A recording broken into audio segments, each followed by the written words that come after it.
राधे राधे दोस्तों। घर में लड्डू गोपाल को रखना जितना सुख समृद्धि और सौभाग्य लाता है, उतना ही बड़ा जिम्मा भी आपके कंधों पर डाल देता है। याद रखिए, यह सिर्फ एक मूर्ति नहीं, बल्कि स्वयं भगवान श्री कृष्ण का साक्षात स्वरूप है। अगर आपने उन्हें अपने घर में विराजमान किया है, तो उनकी सेवा अपने बच्चे की तरह करनी होगी।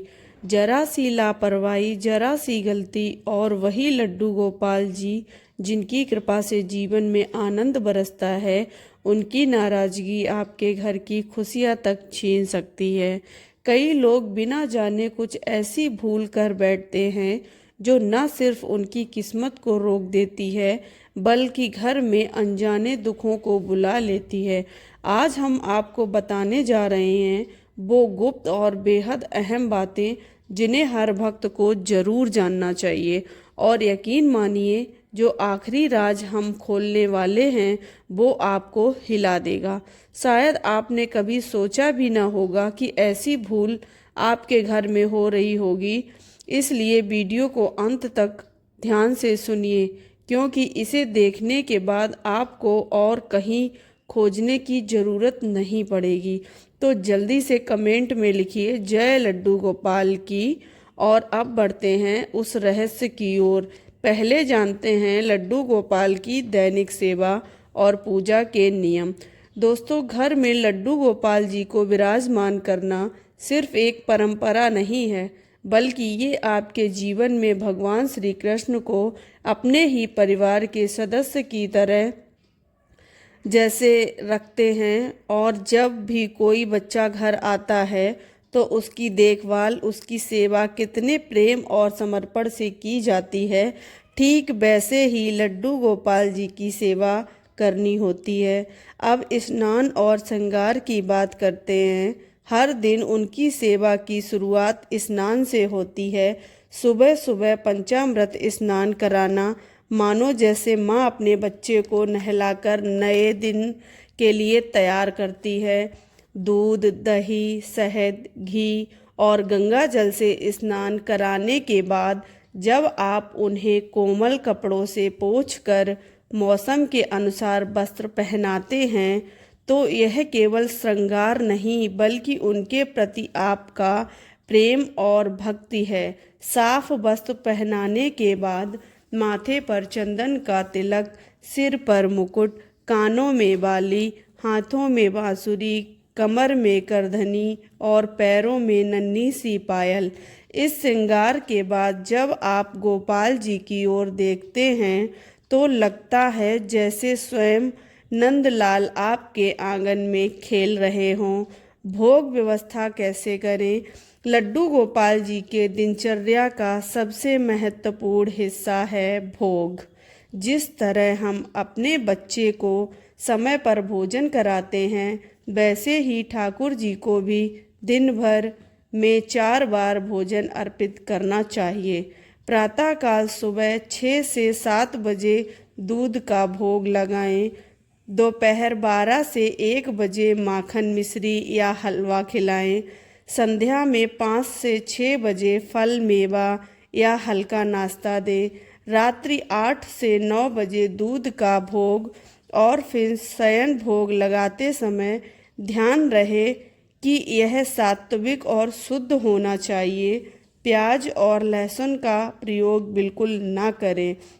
और भोग लगाते समय यह मंत्र अवश्य बोले, आओ भोग लगाओ मेरे मोहन, साग विदुर घर खाओ मेरे मोह, सबरी के बेर सुदा मज के तंदुल, रुच रुच भोग लगाओ मेरे मोहन, आओ भोग लगाओ मेरे मोहन, ऐसो भोग लगाओ मेरे मोहन, सब अमृत होए जाए मेरे मोह, आओ भोग लगाओ मेरे मोहन।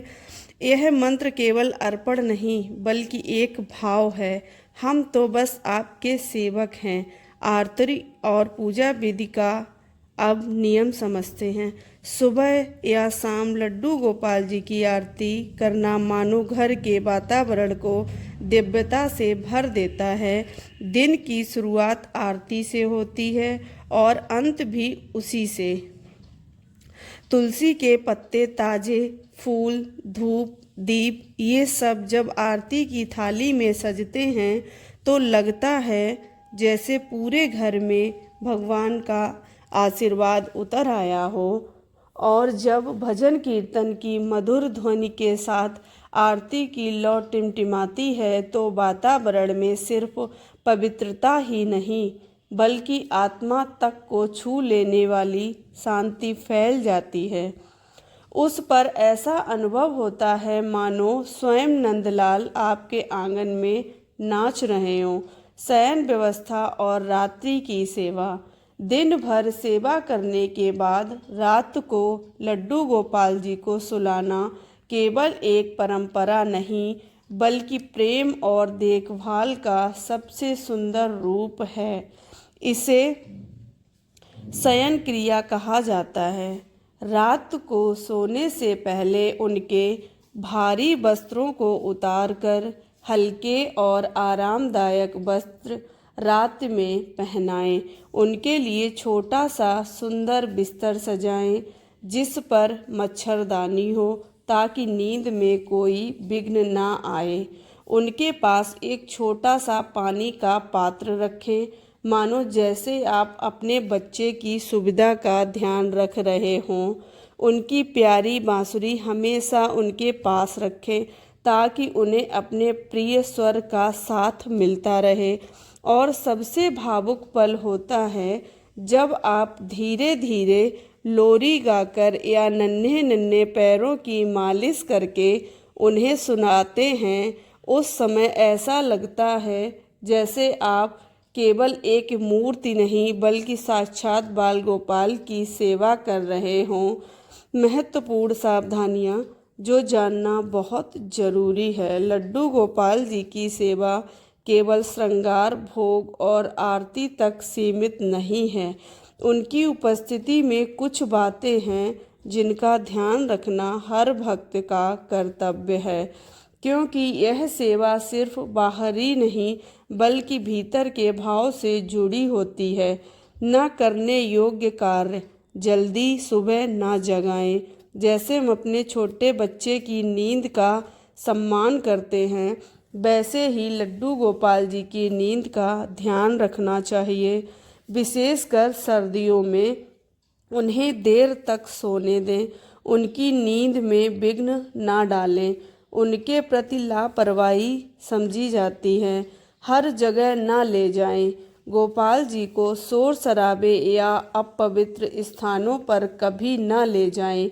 याद रखिए वह कोई वस्तु नहीं, स्वयं नंदलाल है। उन्हें केवल पवित्र और आवश्यक स्थानों पर ही साथ रखें, अकेला कभी न छोड़ें। जिस तरह हम छोटे बच्चे को अकेला छोड़ने से डरते हैं उसी तरह लड्डू गोपाल जी को घर में अकेला कभी ना छोड़ें।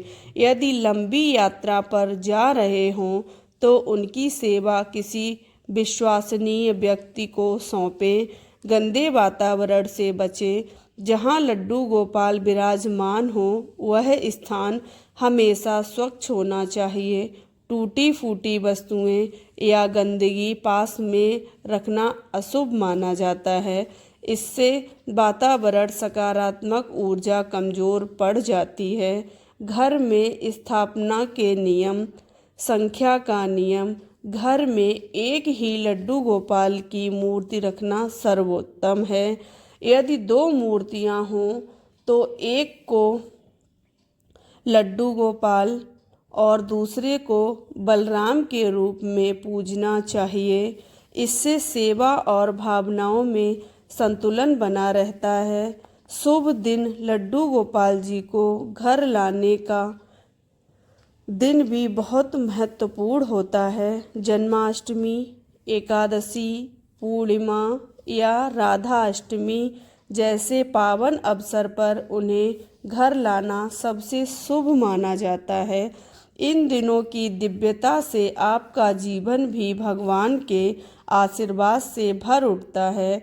व्यवहारिक सुझाव दोस्तों, लड्डू गोपाल जी की सेवा केवल नियमों का पालन करना ही नहीं, बल्कि प्रेम और संवेदनशीलता से जुड़ा हुआ भाव है। जैसे अपने परिवार के सबसे छोटे बच्चे का ख्याल रखा जाता है, वैसे ही उनकी देखभाल करनी चाहिए। मौसमी देखभाल, जैसे गर्मियों में जब तेज धूप और गर्म हवाएं चलती हैं, तो गोपाल जी को हल्के आरामदायक वस्त्र पहनाएं।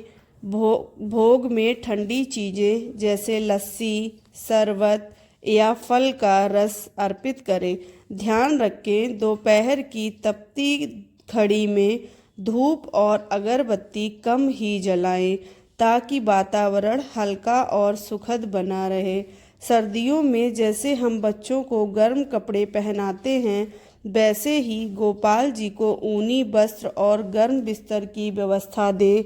इससे उन्हें सर्द हवाओं से बचाव मिलता है और आपके मन को भी संतोष मिलता है।